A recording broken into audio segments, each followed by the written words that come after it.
इग्नू और राजर्षि टंडन से आगे की शिक्षा ले सकेंगे जेल में बंद कैदी। शिक्षा प्राप्त करने का अधिकार मौलिक अधिकार है, लेकिन जेल में विभिन्न मामलों में विचाराधीन कैदियों की शिक्षा अवरुद्ध न हो, इसके लिए राजश्री टंडन मुक्त विश्वविद्यालय और इग्नू के द्वारा उन्हें शिक्षित करने का बीड़ा उठाया गया है। जेल में एक जागरूकता शिविर लगाया गया, जिसमें अपर जिला जज अनुपम शौर्य व जेल अधीक्षक हिमांशु रौतेला के साथ इग्नू और राजर्षि टंडन के शिक्षकों ने कैदियों में जागरूकता फैलाई और उन्हें हाई स्कूल और इंटर के बाद होने वाली शिक्षा पूरा करने का एक मौका दिया। अपर जिला जज ने बताया कि कैदी हाई स्कूल इंटर के बाद की शिक्षा ग्रहण कर सकते हैं, साथ ही स्नातक के बाद इन विश्वविद्यालयों के द्वारा विभिन्न व्यावसायिक कोर्स डिप्लोमा के रूप में कराए जाते हैं, जिनके सर्टिफिकेट प्राप्त करके जेल से बाहर निकालने के बाद एक नई जिंदगी की शुरुआत करने का मौका कैदियों को प्राप्त होगा, जो सराहनीय है। उक्त मौके पर न्यायिक मजिस्ट्रेट विनयशील सृष्टि शुक्ला, प्रोफेसर नीलांशु अग्रवाल, डॉ Arvind Singh, Shri Rajkumar Singh, chief legal and defence counsel, पराविधिक स्वयंसेवक पवन कुमार श्रीवास्तव उपस्थित थे। जिससे कैदियों को शिक्षा मिल सके, किस तरह से इम्प्लीमेंट करेंगे, कैसे यहाँ पे शिक्षा मिलेगी लोगों को, कैसे कैदी को शिक्षा पहुँचेगी? देखिए, आज ये एक अहम शुरुआत हम लोगों ने की है।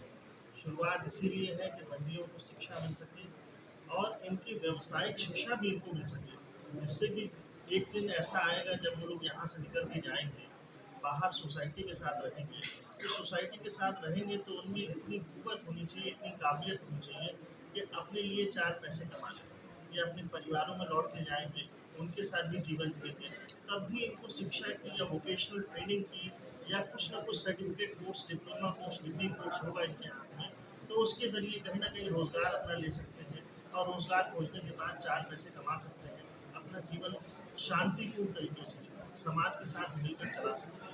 इसलिए शिक्षा अनिवार्य है और इस शिक्षा को ध्यान में रखते हुए हम लोगों ने इग्नू के प्रबंधक जो यहाँ पर हमारे डॉक्टर अग्रवाल साहब हैं, उनसे भी निवेदन किया था कि पहले यहाँ सेंटर चल रहा था, इसको पुनः स्थापित करने के लिए भी प्रयास जारी किया जा रहा है और यह कोशिश की जा रही है कि इग्नू के जितने भी सर्टिफिकेट्स कोर्स हैं, डिप्लोमा कोर्स हैं, डिग्री कोर्स हैं, इन बंदियों को बताए जाएँ और इनकी रुचि के अनुसार ये उसमें चुनाव करें अपना, और चुनाव करने के बाद इनको उन क्षेत्रों में शिक्षा दी जा सके। सर, एक सवाल है, इग्नू से जो शिक्षा इस कार्यक्रम से बंदियों को कितना कारगर साबित होगा?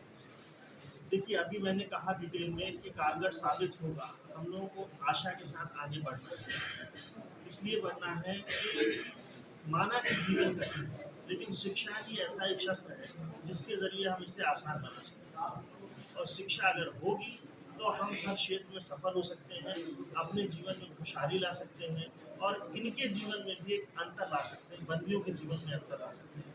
तो शिक्षा अनिवार्य है, शिक्षा के सहारे हमें आगे सभी को बढ़ना चाहिए और सबको शिक्षा देने का ये हमारा लक्ष्य है और हम लोगों के यहाँ गाइडलाइंस भी आई हैं, हमारे जितने उच्च अधिकारी हैं, उच्च संस्थाएं हैं, उनके द्वारा भी दी गई है कि आप शिक्षा अनिवार्य रूप से सबको देने का प्रयास करें। तो इसी में ये पहल और अहम प्रयास चालू है। सर, जो शिक्षा की ये नीति बना रहे हैं, इसमें कोई श्रेणी डिवाइड होगी कि कुछ क्रिमिनल ज़्यादा होंगे उनको नहीं रखा जाएगा, या महिलाएं जो महिला बंदी हैं उनको शिक्षा दी जाएगी, इसमें कोई श्रेणी वगैरह डिसाइड की गई? ऐसी कोई श्रेणी इसमें नहीं बनाई गई है। शिक्षा का अधिकार सभी को है, चाहे वो महिला हो या पुरुष हो, बस उनकी इच्छा होनी चाहिए पढ़ने की। हम लोग का काम है प्रेरित करना कि आप ज़्यादा से ज़्यादा शिक्षित होने का प्रयास करें, ऐसी शिक्षा हासिल करें जो आपका जीवन सौहार्दपूर्ण और अच्छा बना सके। श्रेणी इसमें यही है कि मान लीजिए 10वीं पास है तो 10वीं के बाद वाला आप कार्यक्रम जो हो सकता है। किस तरह के कार्यक्रम में क्या रूपरेखा होगी? देखिए, हमारे यहाँ तो पहले भी जो है, जो हमारे दिल्ली भाई थे, उन लोगों को 10th और 12th की शिक्षा हम लोग यहाँ अभी बोर्ड की करवाते थे।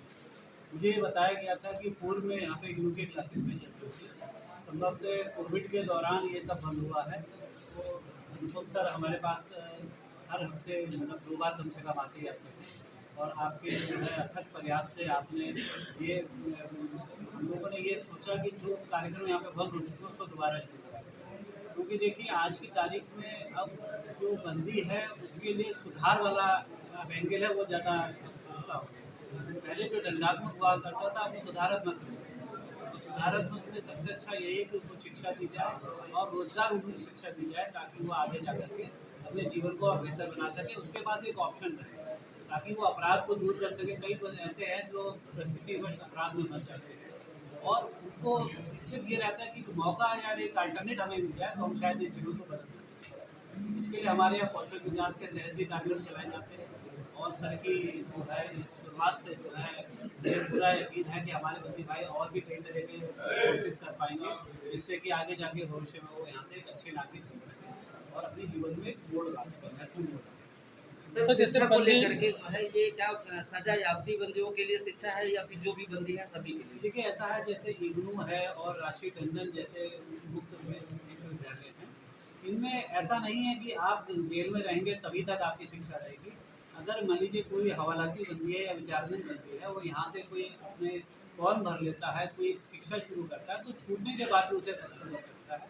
इसमें कहीं उस पर ये रोक नहीं रहेगी कि वो सिर्फ जब तक जेल में है तभी तक वो शिक्षा ले सकता है।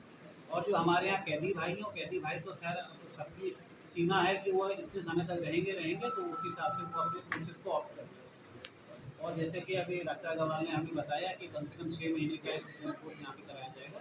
मेरे ख्याल से वो बंदी जो ये जान रहे हैं कि 6 महीने तो उन्हें कहीं नहीं जाना है, तो वो शायद इन सब्जेक्ट्स को लेने का प्रयास करें।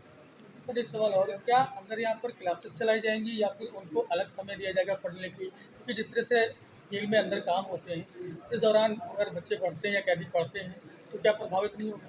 देखिए क्लासेस यहाँ नहीं होंगी, जैसे कि अभी